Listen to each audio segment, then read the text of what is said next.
Our first at-home activity will involve sorting. Good morning, friends.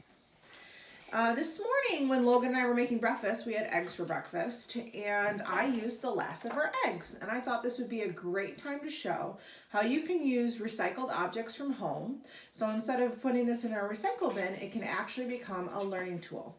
So I took scissors and I cut the lid off the bottom of our egg carton. Now, there's a lot of different activities you can do. You could make an art project. I'm going to use our egg carton for some math today. So for our first math activity, I'm going to show you how you can turn the top of our egg carton into a sorting tray. You can decide how you want to sort.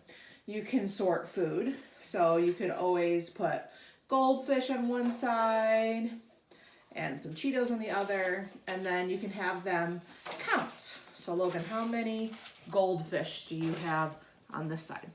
1, 2, 3, 4, 5. And how many cheese balls do you have? 1, 2, 3, 4. Which do you have more of? These. There are more goldfish because 5 is a bigger number than 4. Now, you can also talk about, you don't have to do it with food. You can take toys, and my son is really into Legos right now. So I made 2 cards. And one card has what color on it, Logan? Red. Red. And the other card has blue. And I didn't cut these to length, but you can cut them so they kind of side and better. You can also use construction paper. You can just put a blue crayon in there, or just tell them that's what you're gonna sort out.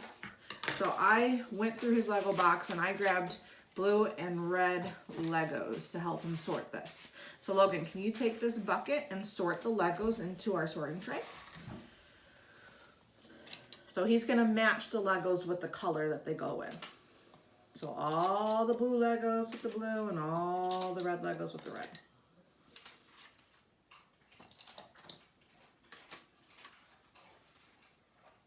This is blue team, this is red team. Yeah, you can talk about it in teams, you can talk about it in categories. So first we're gonna do color, and then we're gonna show you how you can change this activity up. And like I said, you can do this with food, you can do this with toys, whatever you have available. You can even just cut strips of paper. If you have extra paper laying around, wrapping paper, you can find similar patterns or different patterns, and they can separate those things as well. You can also do it by shape if you want to cut out certain shapes, if you want to use circles or squares. All right. Now the key to this is not to have too many objects, because then it will take a longer time. You might lose their attention, plus they might have a hard time counting that high. So try to keep the number of objects below 10. We are working in pre-K to work on counting from 1 to 10, 1 to 1.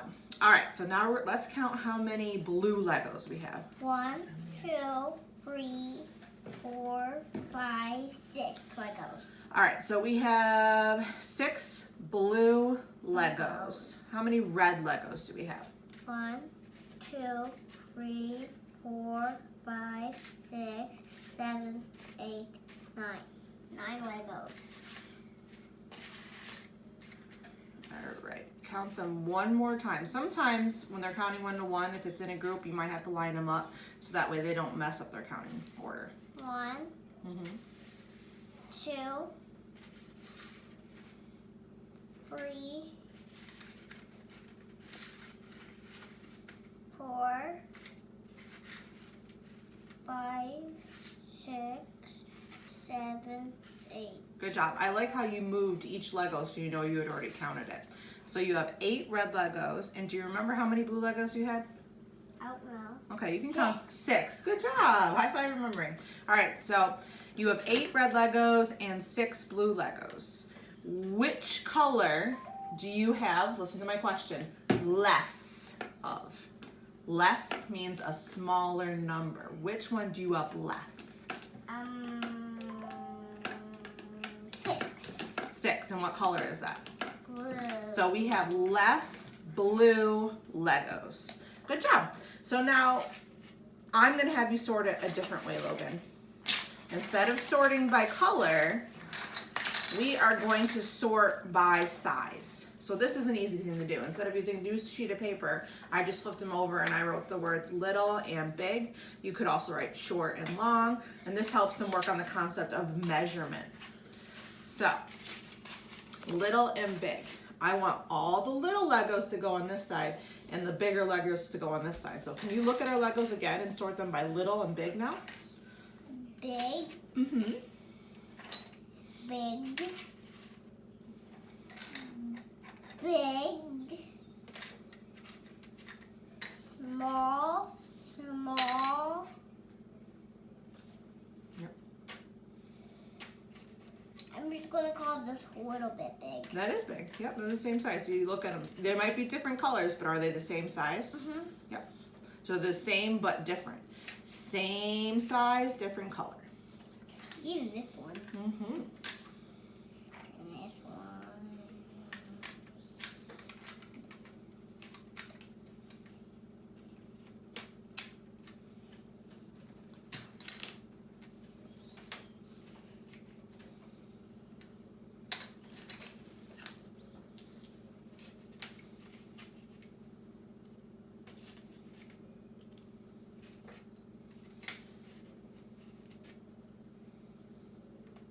All right, good job. So now we have divided them between little and big. Big. How many big or long Legos do you have?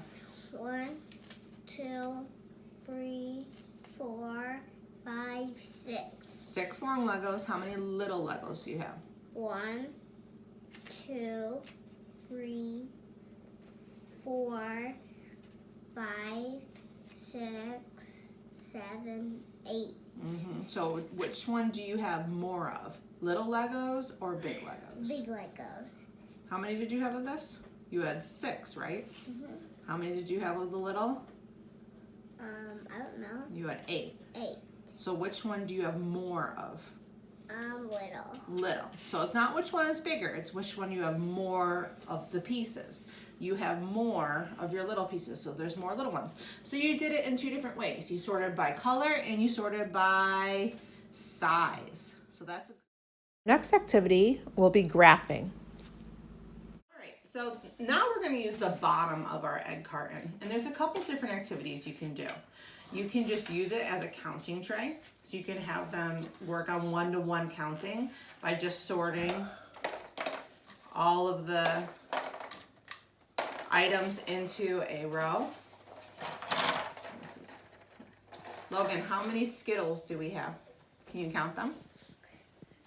1, 2, 3, 4, 5, 6. All right.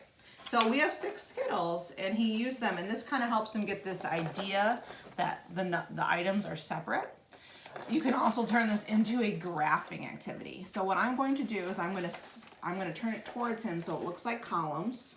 So there's 3 columns, 1, 2, 3, and now we're going to graph how many of each type of snack he has. And you can also expand this by being very purposeful in what you put out in front of them. On the plate, I had Skittles, cheese balls, and goldfish. I know that in each column there's only 6 spots, so I made sure to put numbers that were less than 6 on the plate so we could talk about it and use the graph and not have too much material left over. So again, you have to be thinking about the concepts that you want to be reinforcing with the kids as you're doing it. So you can also say, what's the same about all these foods? Logan, what's the same about these 3 different types of foods? What's the same? Look at them all. I'm going to put them all back on the plate. What do you notice is the same about all of them? Because you're all ones. What, no, about all this food here. What is the same about it? Because they're all yellow. Not yellow. They're all orange. They're all orange. So that's what's the same about everything. They're all orange. What's different?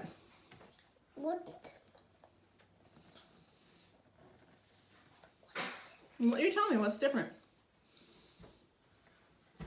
What's different?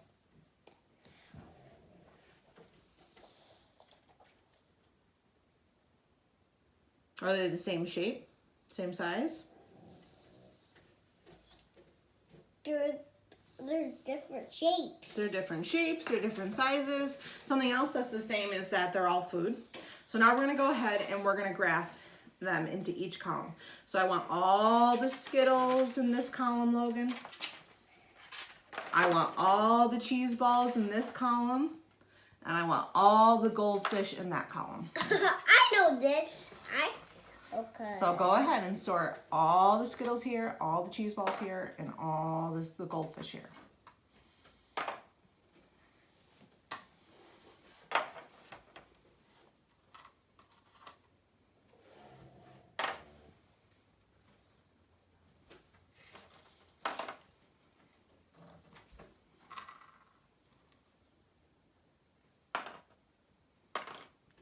All right, now do the goldfish.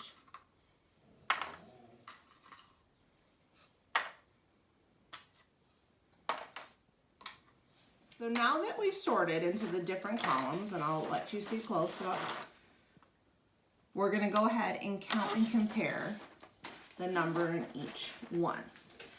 So how many Skittles do we have, Logan? 1, 2, 3, 4, 5, 6 Skittles. How many cheese balls? 1, 2, 3 Skittles. Cheese balls. Cheese balls. 6 Skittles, 3 cheese balls. How many goldfish? 1, 2, 3, 4, 5. Which column do we have the most in? And the Skittles. The Skittles. And you can do that even without counting. You can see that this column is filled or taller than the other columns. Which column or food do we have the least of, the smallest number on our graph? 3. 3 cheese balls. So the cheese balls are the smallest column. And then the goldfish is the one in the middle, right? Okay. So this is an activity that you can do with graphing. For our final math activity, we will be working on patterning. Now finally, after doing this activity, I'm going to change it up. And again, you can do this with toys. It doesn't have to be food. You can do it with colored pieces of paper. You do it with bottle caps. I'm just going to use just Skittles now. And I'm just putting them on my tray. And I'm going to have him make patterns with the Skittles. A pattern is anything that repeats itself. So can you do a color pattern with me? Red, blue, red, Blue. red, blue, red, blue. That's a 2-part pattern. That's an A-B pattern. You can also, for kids who are ready to do a higher level pattern, you can do an A-B-C pattern, which is 3 parts. So red, blue, yellow, red, blue, yellow, red, blue, yellow. You can also do different patterns as well. I'll show you what the pattern I want to do. All right, you make a pattern. Tell me what it's going to be. Orange, red, orange, red, orange, red, orange, red, orange, red. All right, you do some orange, red. Sounds good. Orange, red. So orange, use red. one column to make your orange, red pattern.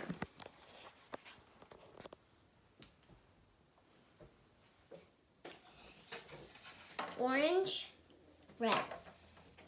Orange, red. Orange,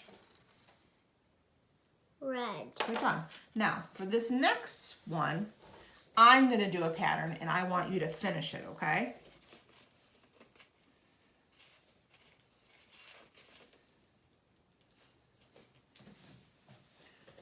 Green, yellow, green, yellow. What would come next? Green, Okay. yellow. Can you find the green? Here. And then what comes after the green? Yellow. Good job. This time we're going to do a 3-part pattern. I'm going to do red, purple, yellow. Okay? Red, purple, yellow. I need red. What comes after the red, Logan? Purple. And then, Red. oh, look at, I'm doing a 3-part pattern. Red, purple, yellow. Red, purple. Yellow. There we go. Good job. We finished our patterns. And again, you can use whatever material you have at home to repeat these different math activities. Thanks for joining us. We love you. We love you.